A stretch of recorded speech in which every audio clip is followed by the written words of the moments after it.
Yo, what's going on, guys? Why am I in Europe? Why am I traveling around all these different cities? But here it is.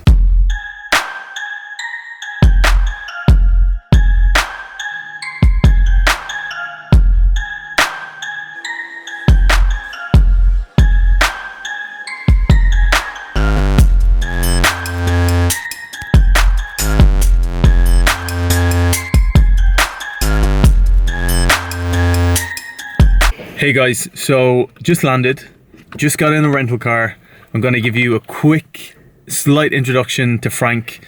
We're going to come back and I'm going to have a more detailed introduction when he's not driving and trying to figure out how we're going to get to Vienna. What the federal government can do and cannot do, and what the states can do and can't do. So there are certain things that the federal government... On the way to Vienna, super excited. It's meant to be one of the most beautiful cities in Europe. This is officially my first time in Austria. He's gonna make you have no food. You're in... We're just talking about Frank's food choices. Yes. Yeah, go for it. What was she saying?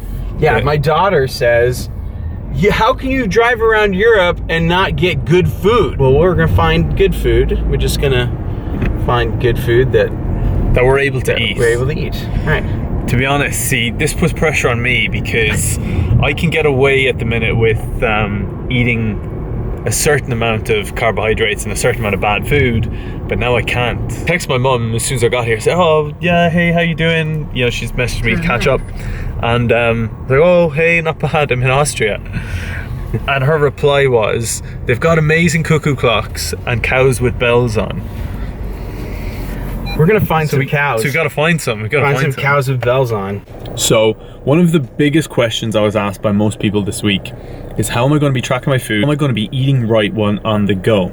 So we literally just stopped. I'm starving. This is what I got, and this isn't ideal, but it's about making the most of what is in a shop or somewhere that is close to you, and how are you going to make good food choices? So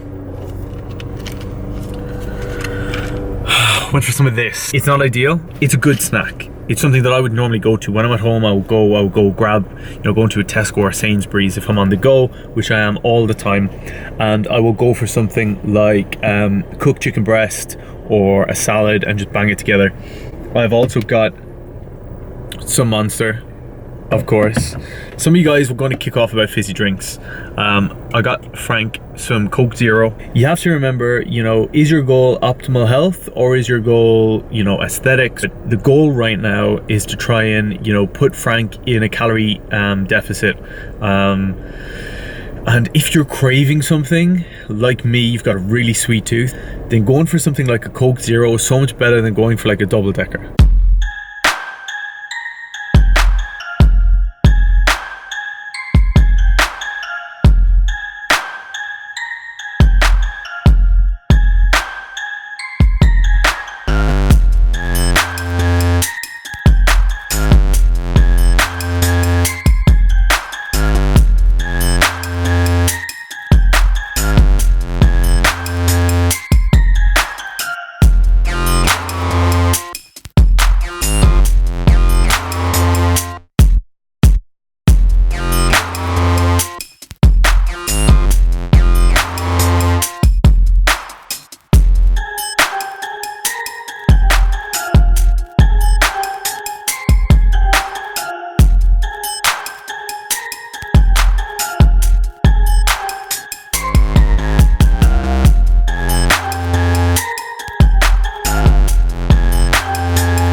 Just walking down, as Frank says, downtown Vienna, but look at all this architecture behind us. It's absolutely beautiful. So we've decided that every city that we're going to go to, we're going to stop and we're going to go somewhere nice for coffee, and we're going to have like a Europe coffee tasting. There you go.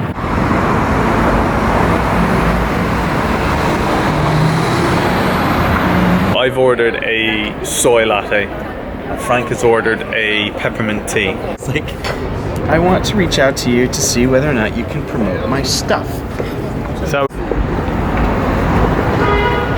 we're now peppermint tea.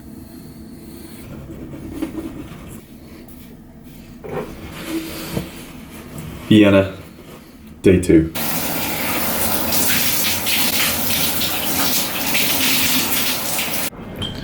Right, so as you guys know, bacon, egg, gone for some bit of salmon and some brie. What you get? Frank's got something similar. Bit of bacon, bit of egg, bit of cheese, bit of olives. Nice. Yeah. And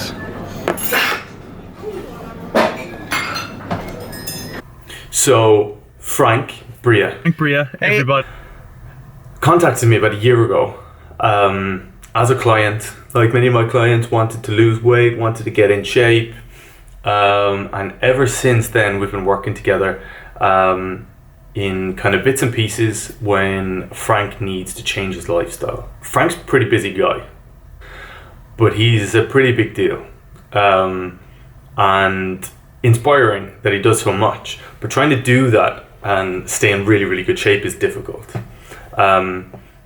You know, like trying to do a PhD and stay in shape, it is difficult. So we've been working together, we've been Skyping every week. He's on my Platinum Skype package. And over the last year, we've set out goals, set out targets for Frank along the way. Frank's traveling around Europe.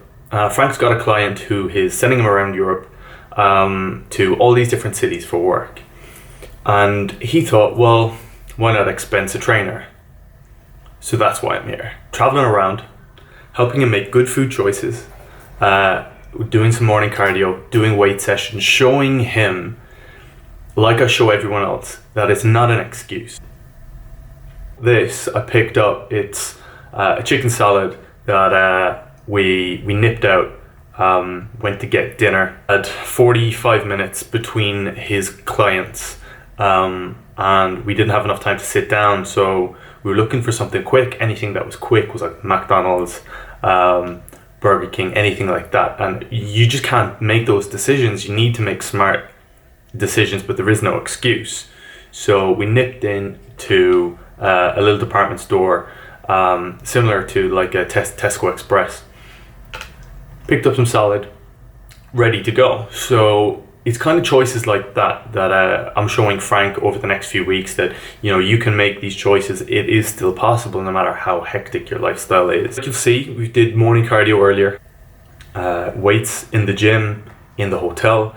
If the hotel doesn't have a gym, we do a hotel room circuit, which I give to all my clients who are on this package that need it. You know, similar enough to a home workout.